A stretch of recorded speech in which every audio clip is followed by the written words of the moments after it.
મિત્રો, આર્ય એજ્યુકેશનમાં તમારું હાર્દિક સ્વાગત છે। આ વિડીયોમાં આપણે વાર્ષિક પરીક્ષા જે એપ્રિલ 2022માં યોજવાની છે તે અંતર્ગત ધોરણ 8 વિષય હિન્દીના મોડલ પેપરનું સંપૂર્ણ સોલ્યુશન જોવાના છીએ અને વિદ્યાર્થી મિત્રો અન્ય સોલ્યુશનો તમને ડિસ્ક્રિપ્શન બોક્સ અને એન્ડ સ્ક્રીનમાં આપેલા છે। प्रश्न 1, निम्नलिखित प्रश्नों के सही विकल्प चुनकर लिखिए। तूफानों की ओर इकाई के कवि कौन है? तो आंसर है बी, शिव मंगल सिंह सुमन। डायरी लेखन के बारे में कौन सा वाक्य सही नहीं है? बी, डायरी लेखन सिर्फ मासिक ही लिखी जाती है, यह सही नहीं है। शब्दकोश के क्रम अनुसार नीचे दिए शब्दों में दूसरा स्थान पर आने वाला शब्द है बी, संध्या।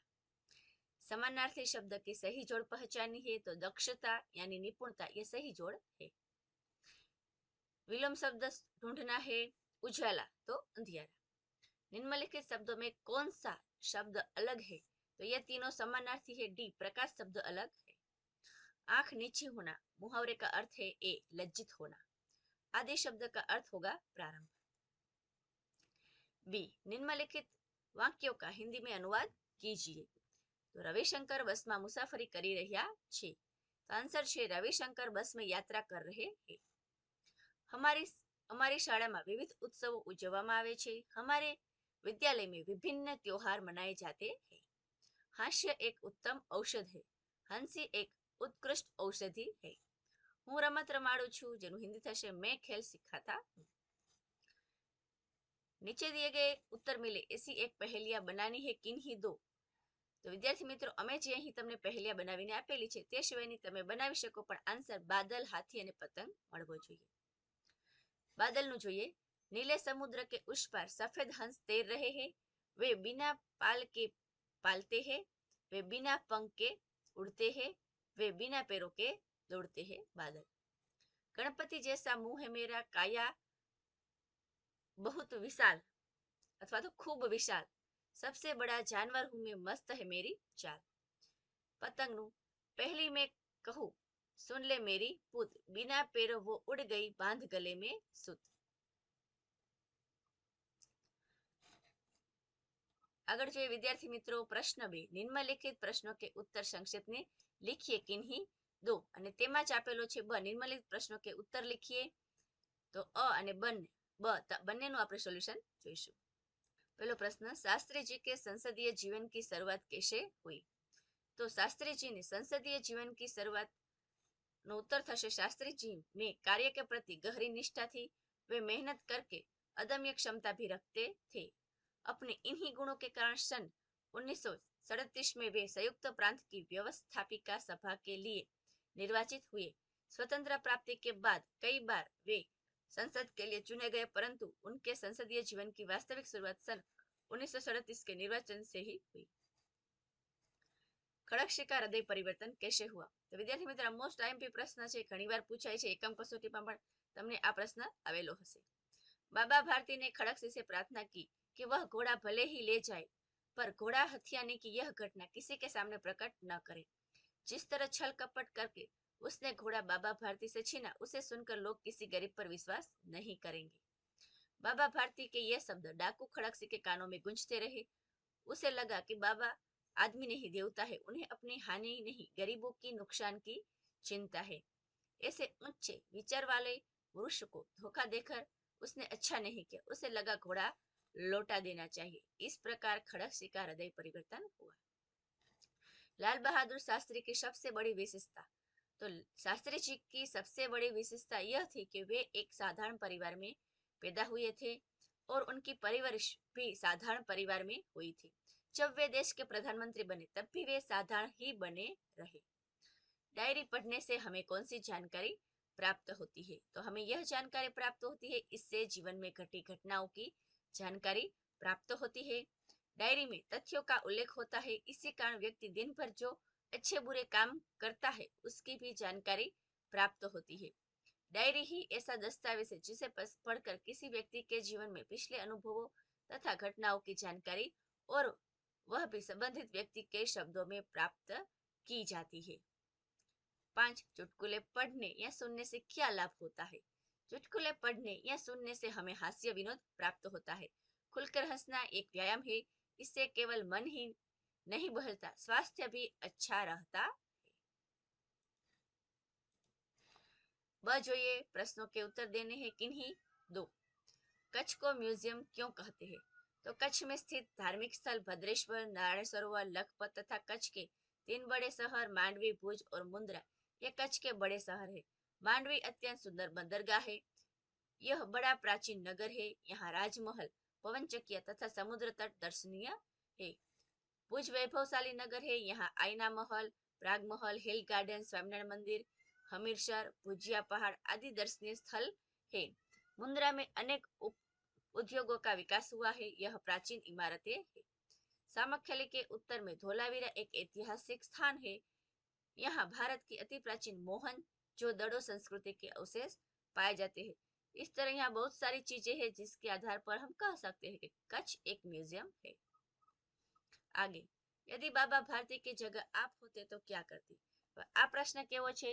વ્યક્તિગત છે। તમને જે વિચાર આવે તે લખી શકે। તમે એમ પણ કહી શકો कि मैं भी बाबा भारती ने जो किया वह कर सकता हूँ। या ऐसा भी लिख सकते हैं कि यदि मुझे ऐसे किसी ने परेशान किया कि मैं तुम्हारा घोड़ा चुरा कर ले जाऊंगा तो मैं पुलिस में जाकर शिकायत करूंगा। तो આવી રીતે તમે તમારો મૌલિક વિચાર લખી શકો છો। शास्त्री जी ने ईश्वर के बारे में क्या विचार प्रस्तुत किया? तो शास्त्री जी के लिए कर्म ही ईश्वर था और इसके प्रति बिना किसी फल की आशा किए संपूर्ण भाव से समर्पित रहते थे। यहाँ तक कि जब भी उन्हें फल की प्राप्ति के अवसर मिले तब भी उन्होंने उस ओर हमेशा अपेक्षित दृष्टि ही रखी। उनका जीवन दर्शन गीता के निष्काम कर्मयोगी का प्रतिरूप था। આગળ જોઈએ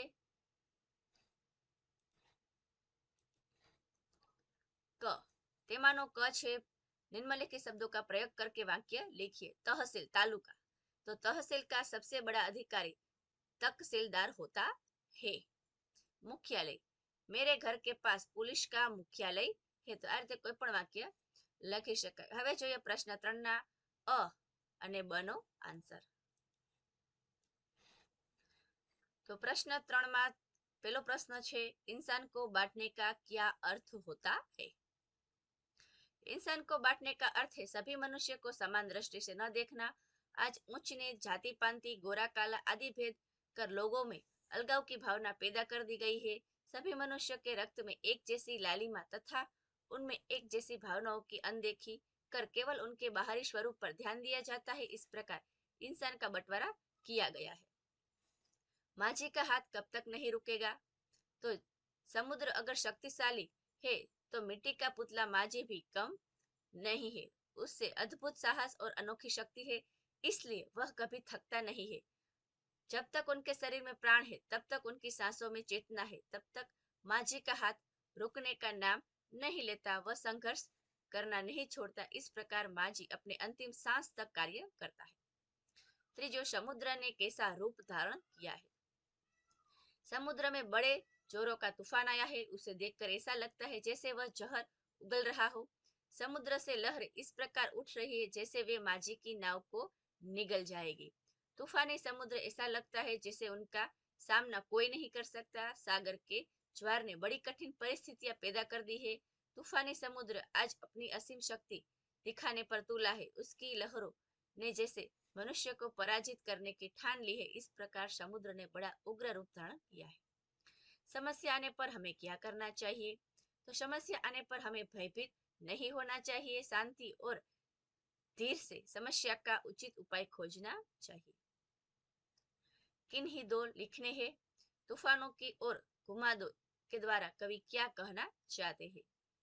तूफानों की ओर कविता द्वारा कवि कहना चाहते हैं कि यह संसार एक सागर है और प्रत्येक मनुष्य अपने जीवन रूपी नाव का नाविक है।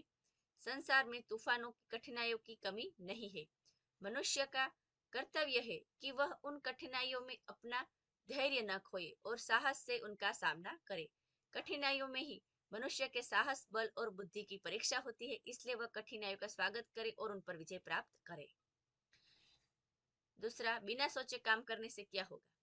सोच समझकर कार्य करना ही बुद्धिमानी है। बिना सोचे समझे कार्य करने से कार्य बिगड़ जाता है। कार्य बिगड़ने से पछतावा होता है। इतना ही नहीं, दुनिया में हंसी होती है। लोग तरह तरह के ताने मारकर मजाक उड़ाते हैं। इस तरह बिना सोचे समझे कार्य करने वाले को बुरा परिणाम भोगना पड़ता है। तीसरा, हमें किन लोगों के घर नहीं जाना चाहिए। जिस घर के लोग हमें आया हुआ देखकर हर्ष का अनुभव न करें, हमें देखकर जिसकी आंखों में स्नेह की चमक ना पैदा हो, उस घर भले सोना बरसता हो फिर भी हमें नहीं जाना चाहिए।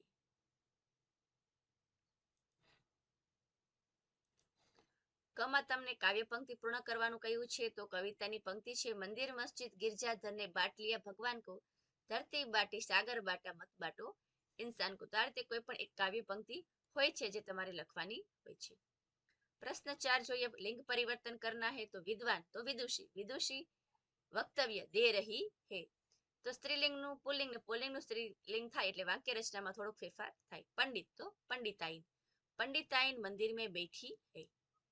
वाक्यों में विशेषण ढूंढिए तो जो पहलू वाक्य है तेमा विशेषण है तीन અને બીજામાં છે પ્રસિદ્ધ। ઉપસર્ગ लगाकर शब्दों की रचना कीजिए तो उपसर्ग અહીં આવશે પ્રતિ, પ્રતિ વત્તા દિન એટલે પ્રતિદિન, નીર વત્તા દોષ એટલે નિર્દોષ। હવે અહીં આપણે પ્રત્યય લગાડવાનો છે, ઉપસર્ગ એટલે આગળ, પ્રત્યય એટલે પાછળ, સમાજ વત્તા ઈક એટલે સામાજિક, ભૂત વત્તા ઈક એટલે ભૌતિક।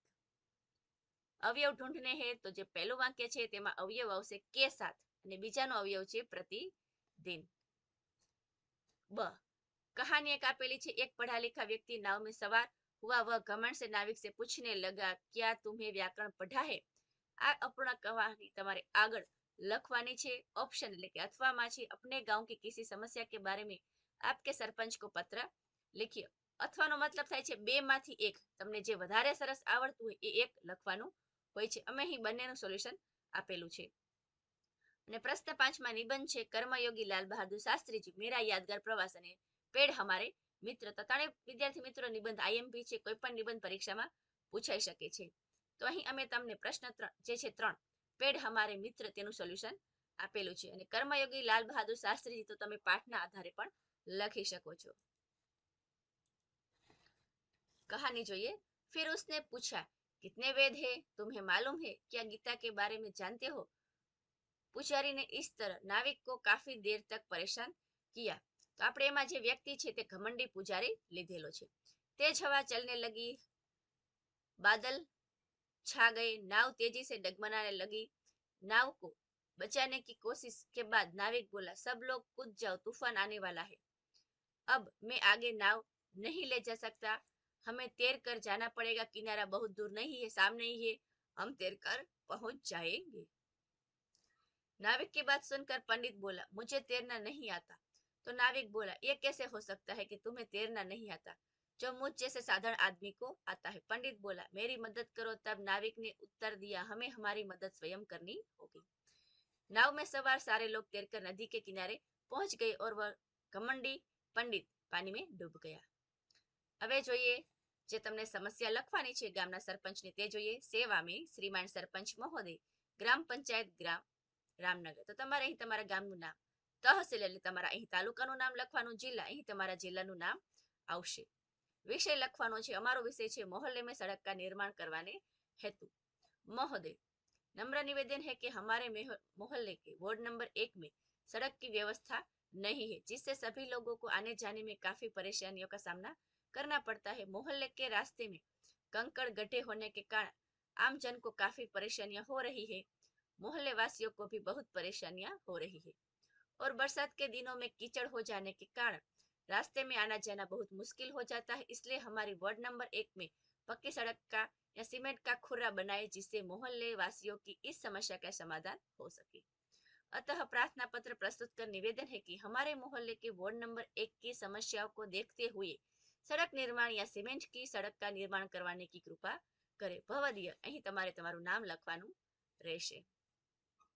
निबंध જોઈએ, पेड़ हमारे मित्र। मानव का पेड़ पौधों के साथ अटूट रिश्ता है। भारतीय संस्कृति में प्रकृति की अन्य चीजों की तरह पेड़ों की भी पूजा की जाती है। बरगद, तुलसी, नीम, खेजड़ी, पीपल जैसे पेड़ों में देवों का वास माना जाता है।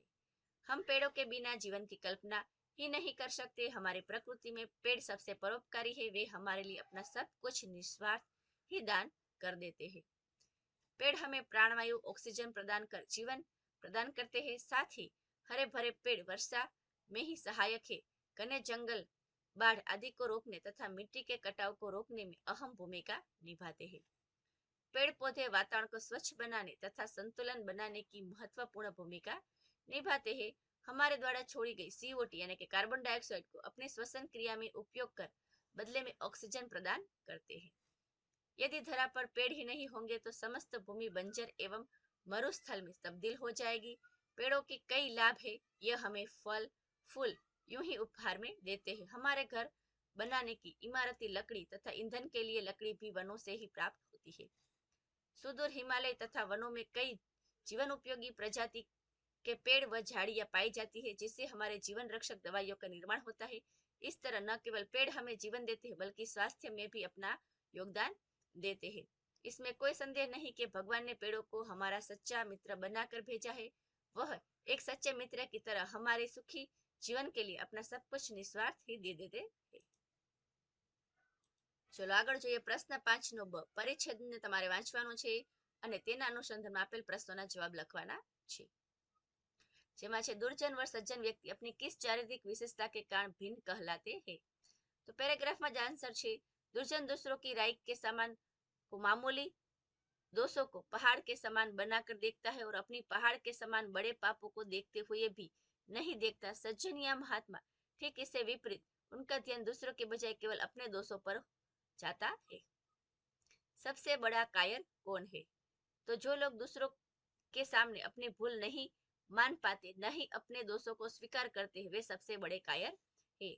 અને પેરેગ્રાફમાં अच्छाईનો વિલોમ એટલે કે વિરોધી શબ્દ છે बुराई અને પેરેગ્રાફનું ઉચિત શીર્ષક રહેશે सज्जन और दुर्जन या सज्जन और दुर्जन की पहचान। क अपने जीवन का कोई सुखद अनुभव 8-10 वाक्यों में लिखिए। तो विद्यार्थी मित्रों અહીં તમારે તમારો કોઈ સુખદ અનુભવ લખવાનો છે। મેં લખ્યો છે मेरी पाठशाला में हर साल 26 जनवरी बड़ी धूमधाम से मनाया जाता है। मैंने 26 जनवरी के सांस्कृतिक कार्यक्रम में वक्तृत्व स्पर्धा में हिस्सा लिया था। सभी छात्रों ने बढ़िया भाषण सुनाया था, लेकिन सबसे अच्छा भाषण मेरा रहा और मेरा पहला नंबर आया। मुझे ट्रॉफी और परिणाम पत्र भी मिला। यह मेरे जीवन का सुखद अनुभव है जो मुझे हमेशा याद रहे। तो તમે કોઈ પણ સુખદ અનુભવ લખી શકો છો। તો વિદ્યાર્થી મિત્રો અહીં આપણે ધોરણ 8 વિષય હિન્દીના વાર્ષિક પરીક્ષાના મોડેલ પેપરનું સંપૂર્ણ સોલ્યુશન પૂર્ણ કરીએ છીએ। અન્ય સોલ્યુશનો પણ તમને ડિસ્ક્રિપ્શન બોક્સ અને એન્ડ સ્ક્રીનમાં આપેલા છે।